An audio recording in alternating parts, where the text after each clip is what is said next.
Right, hello and welcome to Going Around Flat Earth. Today's vlog is all about a book I've been looking up on Gallica. It is called The Voyages Around France, which is written and the drawings are by Nodier. It was published in 1829, so it's safe to say that the drawings were done around the 1800s, which is about 200 years ago. A lot of the buildings that he's been drawing are from the 11th century. What I've done is I've got the drawings and then I've got modern day photographs of these drawings. Now there's four churches, abbeys and chapels that we're going to be looking at. We're going to be looking at the architecture, the mud floods, and just whether they're Venetian, Tartarian, and just looking at the here and now, so like the drawings that he's done and then looking at them in today's photography. We'll go through the drawings together and the photographs together. They're really good, so I hope you enjoy. Right, this is our first set of drawings from the book Voyages Around France. This is the church Saint-Genis in a region called Chaise in France. Now this is the drawing, obviously drew in 1800. You can see this is the front of the building. It's got the big giant door archway, and then if you look up halfway up the steps, it's got like the mud flooded old doorway. You've got the steps going through it. There's a window on the right hand side, an old window that's been blocked up, and then a little new rectangle window put in. So this is his depiction. We're going to be looking at a modern photo on the next one. Right, so this is a modern day photograph of the Saint-Genis church in France. You can see it's the same as the drawing before. It's got the little alcove of the angel in the top. Now the big archway is gone from the drawing, from the previous drawing. There's the steps going up, but they don't go up like they used to in the drawing also. Now the tower in the background was added a bit later. The original building was built in 1016. So yeah, they built this in 1016 on the original drawing, and then this is obviously today with the tower in the background. We've got the arch windows. We'll go back to the drawing on the next one and just see the differences. So here we go, back to the drawing. This is a little bit more zoomed in. You can see, like I say, that these pillars at the front are now not there anymore. The giant arched doorway is not there anymore, and then the wall on the right has also been removed. Definite signs of mud flood. As you can see, it slopes down. The steps mud flooded up into the building. So this is a bit of a wider scale photograph. You can see our main drawing at the front right hand side. The tower at the back's been added on a later date. Like I say, the wall to the right has been removed, and you can see to the left the giant window. The pillars are there on this one. Right, this is inside the St. Jean's Church. You can see these lovely giant arches with the Venetian pillars. Definitely more of a sort of Venetian feel to it on the pillar side, but then more Gothic on the brickwork and stuff. But yes, beautiful looking church inside. Now this is the organ inside the church. It is described as monumentous, and that's what it is. It's made of mahogany. The old pipe work's beautiful. It's just a lovely organ. The windows behind it, the somatic windows behind it. Well, so that was the church in Saint-Genis. Now we're going to be looking at Issoire Abbey. Well, it's called Saint Ostremont.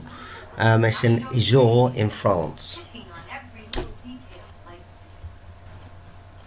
So this is Saint Ostremont Abbey, which is in Issoire in France.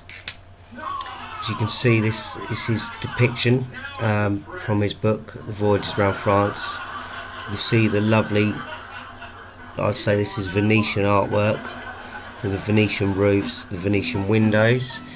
Now there's a little alcove at the bottom there, just behind the cartwheel on the right hand side of the cartwheel. So looks like signs of mud flooding again. Definitely, if you look at the house on the right, there's signs of mud flood, and definitely round the abbey itself. Now this is his drawing, and you'll see that this guy is really good at his drawings, as the next photo looks exactly the same as the drawing. So here's the photograph in modern day times. You can see the beautiful brickwork, the beautiful Venetian pillars and windows, smack windows. The roofing is beautiful, and I think you'll agree that the Nodier's drawings are absolutely sublime, as the drawings are even better than the photography in some ways. A little bit about the Issoire Abbey. It was it had a lot of wars during the Reformation, which is obviously where the Christians and the Catholics were fighting, and there was lots of people killed in this town of Issoire. Protestants captured the town in 1574 and treated the Catholics with pure cruelty, it is said, and when the Catholics took it back, they treated the Protestants with ferocious retaliation, it is said. Now this abbey was built in 1130 and has a tomb, has tombs in it, and all sorts of like old relics and bits and pieces. Now for this to be built in 1130 amazes me. It's huge, it's beautiful, but they built it in these times when they had you know, just silly hand tools and horse and cart. Right, so this is the north face of the Issoire Abbey. You see it's definitely been mud flooded in these drawings. Look how small the dudes are compared to this great big site. And they built this in 1130 with all the wars going on, all the plagues, all the death, and they built this with horse and cart and ropes and whatnot. It's definitely just unbelievable. But again, we'll look at the modern day photograph in the next one to see how good this guy's drawings are. So this is the north face. This is the photograph of it. It's got the big Venetian archways, the big ones and the little ones above. Absolutely beautiful architecture. Now for me, I think this would have been mud flooded about halfway up to where the windows were, and then they've dug it out. That's my theory on it anyway. So here's the drawing zoomed in. As you can see, it's definitely all mud flooded down all around it. If you look to the left, just in the corner, you can see another little alcove just coming off the other building where it's been covered up in mud. You can see at the front here there's an old archway that's been bricked up, you know, mud flood. I know this is just mud from this time, but you know, you can see it from the building to the left hand side as well. It looks like that this would have gone down a lot further.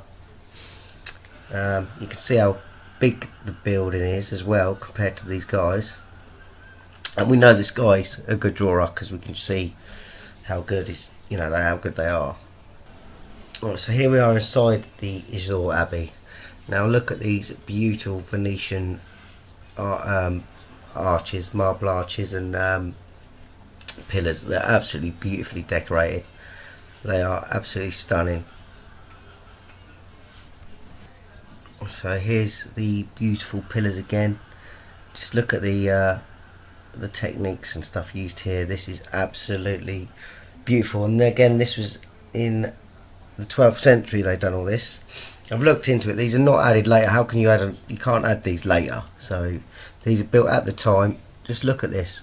There's some beautiful technology going on here, even above the vaulted ceiling. Now that's obviously, we know all the shapes of these ceilings are like this for acoustics, but yeah, just look at this architecture and the workmanship in this. Is absolutely wonderful. Now this is at the top of one of the pillars. Now look at this carving. This is marble, and they've carved this all out, painted it all. I mean, obviously the painting and decorating decoration could have come later, but just look at this workmanship. This is all carved out, and they're doing all this in the 12th century, you know, going to these extremes, while there's all this fighting and, you know, just poverty going on. They've got no, you know, it's just crazy. Here we are. This is the top of the mine keeps going blank on what these are bloody called. The pillars, sorry, the pillars. And you've got the beautiful arches above it. Absolutely beautiful work. This is stunning. Imagine seeing this back in the day. I mean, obviously the architecture is nice on the outside, but just look at the grandeur inside. It's absolutely amazing. Even if this was built in that time, which it wasn't, they're spending, I suppose it's the same as today, they spend all this money on themselves, while the rest of the country is starving. So it doesn't really change, does it? Not even in 200 years. So this photograph's just more for about to show you the scale of the inside. You can see, obviously see the people here, and how ginormous this place is on the inside. You've got the organ at the back there, the giant doorway, centralised, and then all the pillars on the right and left, and obviously these people are putting it to scale. It's absolutely ginormous. Again, built in the 1100s. Yeah, alright. Right, so that was the Issoire Abbey. Now, this is what I'm trying to get at here with these drawings and these photography, is the grandeur inside and the size of these buildings and the Venetian artwork and all that that's going on with the pillars. There's no way they built these in 1100s. There's just no way. It's just the technology involved is of like the Venetian period and the Tartarian period, when they had them technologies to carve marble and stuff. They didn't have these technologies in the 1100s. They just didn't have these tools and that. They didn't have the know-how. These buildings were already here before then, that's for sure. And so anyway, so next up is going to be the Abbey La Chaise-Dieu, which is in the Avignon region of France. Right, so next up, this is the Abbey La Chaise-Dieu in the Avignon region of France. This is just a little drawing of the abbey itself. It's not quite a starfall, but it's got the fortage on it, and the as you can see, the little sketch on the right hand side, the Antiquitech towers on top. Now this abbey's stature, and like the reason it becomes so big, was from an influx of monks apparently in 300 AD. Now it's said that the people that lived in this Avignon region of France were living in extremely precarious conditions. Now I'll leave that to your discretion what you think that means. But yeah, so basically the monks come along and these guys were living in a weird way, and apparently they got them all together and they got them to build this great big abbey. These really weird extreme Neanderthals, they got them to build this beautiful abbey, which you'll see. So we'll have a little look through this. So this is our drawing by Nodier of our Voyages around France. Now on the next picture you'll see the photograph from today. You can hardly tell the difference between the drawing and the photograph, I think you'll agree. I think this one's got more of a sort of Tartarian feel to it, more gothic. You've got the giant doorway in the middle. I believe that this would have been mud flooded, definitely. As you can see, that where the steps go up, I think that would have been mud flooded up to that area, and I believe the abbey itself would have gone a lot further down. So yeah, this is the photograph, and if you want to scroll back, you'll see the drawing to the photograph is absolutely brilliantly done. Now what they've done is, if you look at the drawing, go back and look at the drawing, they've actually built this area up to the wall height. So the steps are gone and they've built it up to this area. So has it been mud flooded again and then they've built on top, or have they filled this all in? I mean, it's a weird one for me. Again, it's definitely more Tartarian looking, but great drawing to photograph today now, I would say. Right, this is another drawing from Nodier.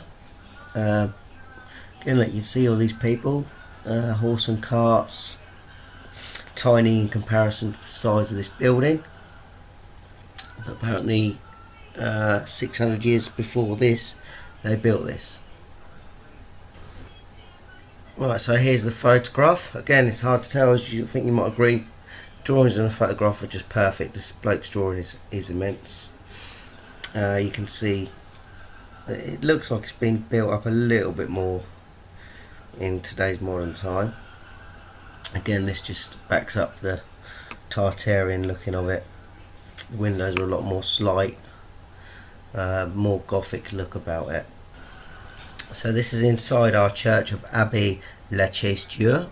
You can see the beautiful archways, the beautiful masonry work on the mid-level with the crucifix above, the two angels opposite each other there. So yeah, beautifully drawn. Now on the left hand side there's a priest coming out from behind a tapestry. Now this church, well, Abbey, sorry, has it has 14 tapestries, which are two of them are of a so there's 14 tapestries in total. 12 are a complete set. The tapestries were made between 1501 and 1518. We're going to be looking at them a little bit later on in this bit, but yeah, this is just one of Nodier's drawings, and then again we'll look at a photograph on the next one. So this is just to compare from the drawing to today's modern photography. As you can see, it's very alike. So you can see the crucifix again on the left, the archway. The door to where the tapestry was on the left seems to be covered up by this wooden panelling. Again though, lovely building, definitely looks Gothic, definitely looks more Tartarian.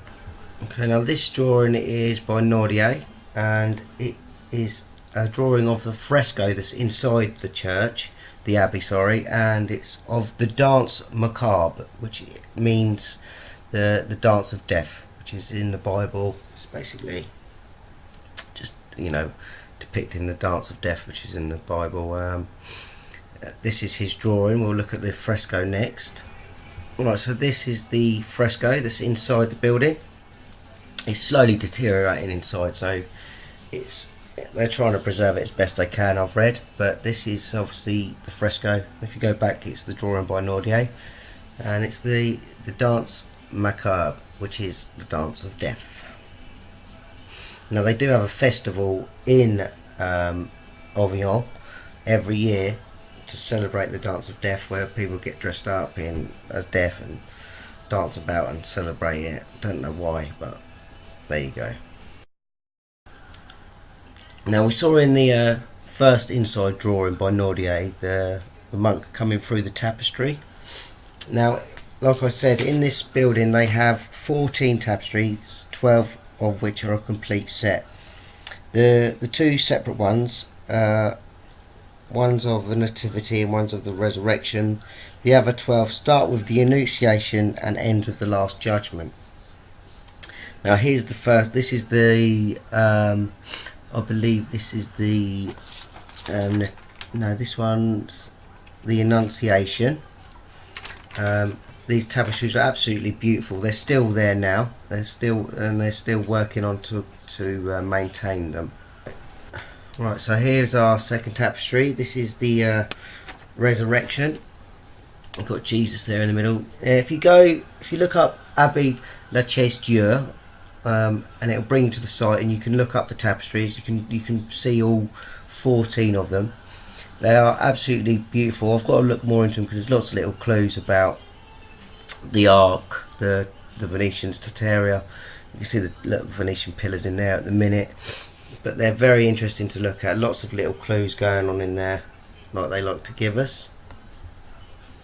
Now this third and beautiful tapestry is of the Nativity. You can see the old baby Jesus there, Mary and Joseph. Yep, so it's lovely to look at. I mean, look at the detail and how they used to make these. It's absolutely unreal. So this is one of the separate tapestries. It's huge. It takes up one of the doorways. I think this is the one that the monks walking through on Nodier's drawing. This is the crucifixion. Like I say, these are definitely worth going to have a look at. They're absolutely beautiful, and there's lots going on in them. Definitely things to look at. Alright, so this is Nodier's drawing of the inside again. Now, when you look at the next photo, obviously I know it's just someone's just stood in the same area as him, but it's just the weirdness of like a 200 years span of time. This guy stood there drawing it 200 years later. This bloke stood in exactly the same spot taking a photograph. So here's the photograph. Took in exactly the same spot as Nodier's drawing. I think it's brilliant. If you do photograph, drawing, photograph, they're just immense. I think his drawings are absolutely brilliant. This is a drawing of the organ, which is absolutely stunning. And the photograph of the organ, dressed again in beautiful mahogany. I believe he's depicted the angels a lot bigger in his drawing, but the woodwork for that is incredible. So that was the Abbey La Chaise-Dieu in the Avignon region of France. I think you agree that Nodier's drawings are absolutely precise and absolutely beautifully done. The church on the outside is beautiful. It's Tartarian Gothic, definitely signs of being a mud flooded building. The tapestries are absolutely wonderful. Again, this was all built in the 11th century with hammers and bolsters, horse and carts, and ropes and pulleys, apparently. Now, as we move on to our final church, well, it's called a chapel, and this one is in it's called Poulet-en-Ville, which is in France. The chapel itself is called Saint Michel de Igolat, which is St Michael's Chapel of the Needle. Now, this chapel was built in 969 on a volcanic plug, 85 metres high. Yep, 85 metres high, this one. So we'll have a look at this one next. Alright, so here we go. This is St Michael's Chapel de Igolet, St Michael's Chapel of the Needle. Like I said, it was built apparently in 1969 on top of this volcanic rock. It's got 268 steps carved into the rock to get you up to the top. Apparently it's the place where the Joan of Arc's mum prayed, used to go and pray. Now, apparently it was once a temple, so back before before the monks and that come over and made it into a chapel, it was a temple to the god Mercury, and apparently only a few men could climb, like agile men were able to climb this great big rock. But yeah, so there's 268 steps. We'll have a look at the steps and that as we go along. So this is the photograph, or one of the photographs. You can see Nodier's drawing that I just showed you is absolutely brilliant. This is the photograph. Now this is, like I say, it's 85 metres high in the middle of this little village in the middle of nowhere in France. There's 268 steps, and apparently they built this in 969. So they carried all this beautiful rocks and stoneworks up these steps. There's just no way they've done that. This has been mud flooded and dug out, and just, well, I'll show you what I mean in a minute anyway, but yeah. Another one of Nodier's beautiful drawings.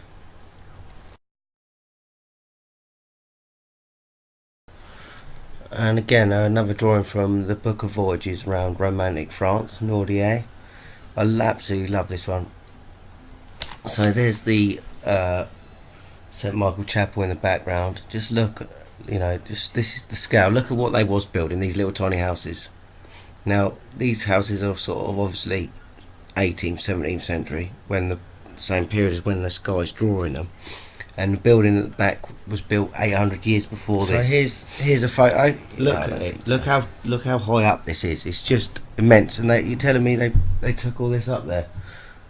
They carried all these beautiful stones and tiles and rocks, and they carried them up there in this tiny little area of France, you know, with death and decay and wars and all that going on.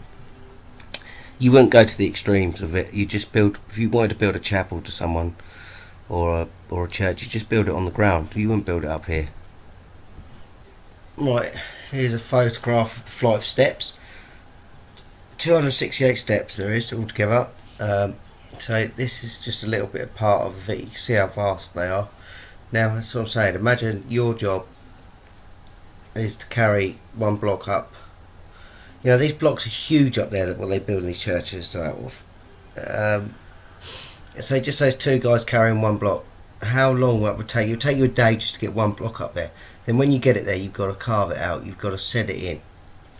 It's just unreal. There's just no way that this was built by these people in 1969. So here's the top of the flight of stairs. This is drawn by Nodier. This is the front of the chapel. So this is the photograph of the steps. Now, you know, it's almost as if Nodier's travelled 200 years in time and done the drawing and then travelled 200 years into the future and took the photograph.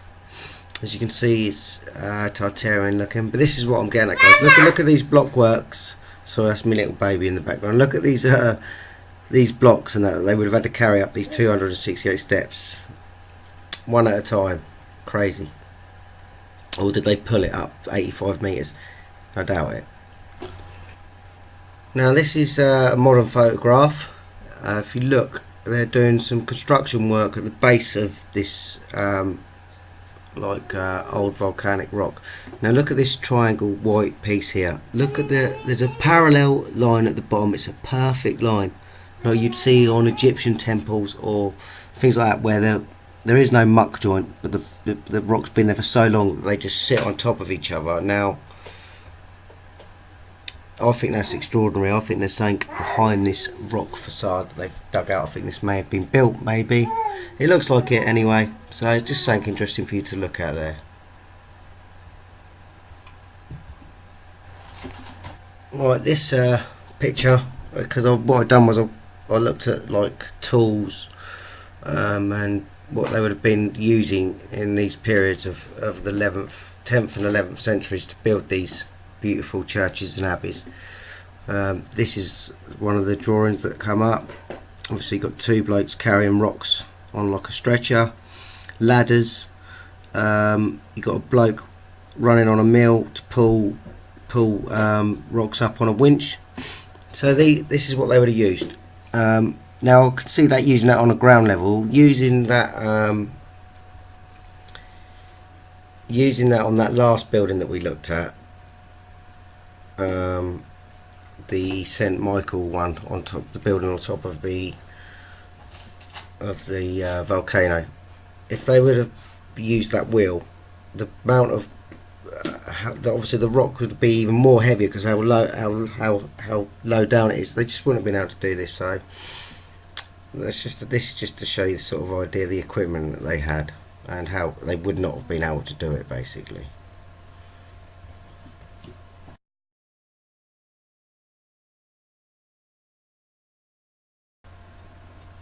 Right, so that concludes going around Flat Earth today's video. I hope you enjoyed it. I think you'll agree there's some quite interesting stuff on there. I've got signs of mud flood, Tartarian, Venetians. There's bits of antiquity in there. Just, you know, what this video was a lot about today was how they would have built these buildings in them periods. Obviously I know, you know, so they say back in the day, like Egyptian times, Greek times, they built all these lovely looking Venetian buildings and that, but the technology was lost. And you know, we're talking about 900 AD to the 11th century. They just didn't have these technologies to build these buildings, so I believe that they were already there. I hope you like the way that I've took the drawings and then and then showed you the modern day pictures of them. Now obviously Gallica's a great site to go on. There's loads of different books and stuff on there, and yeah, it's always worth a good read. Like I say, look at them tapestries, they're worth a look at.